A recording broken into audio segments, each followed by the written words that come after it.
أعوذ بالله من الشيطان الرجيم.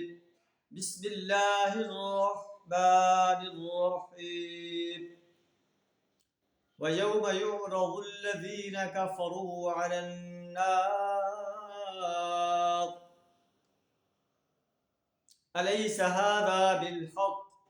قالوا بلى وربنا قال فذوقوا العذاب بما كنتم تكفرون. صدق اللہ العظیم. کفار کا انجام بد بیان فرمایا جا رہا ہے.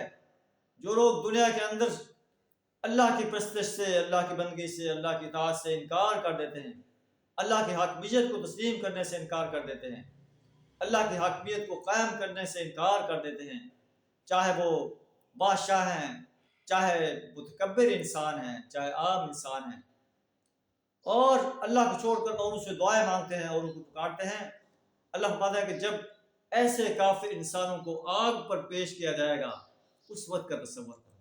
آج تو یہ ٹھاٹ باٹ سے اہل ایمان کا مذاق اڑاتے ہیں، زمین میں تکبر کرتے ہیں، اس وقت ان کا کیا حال ہوگا.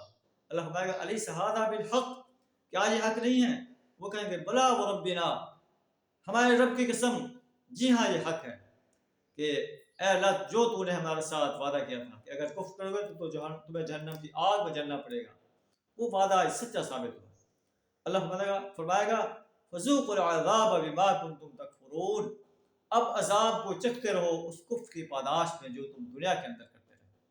آئیے ہم بھی اپنے گریبان میں جھانک کر دیکھیں کہ کیا ہم جو ہے کفر کا ارتکاب تو نہیں کر رہے. بظاہر ہم اپنے آپ کو مسلمان کہتے ہیں، اللہ کا فرمانبردار کہتے ہیں، ہمارے اعمال کیسے ہیں، ہمارا کردار کیسا ہے، ہمارا اخلاق کیسا ہے. کیا اپنے آپ کو مسلمان کہلوا کر ہم کفار کا طرز عمل تو اختیار نہیں کر رہے؟ ایسا نہ ہو کہ ہمارا انجام بھی کفار کے ساتھ ہو جائے.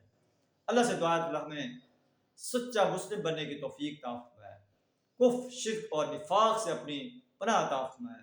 وآخر دعوانا ان الحمد للہ رب العالمین.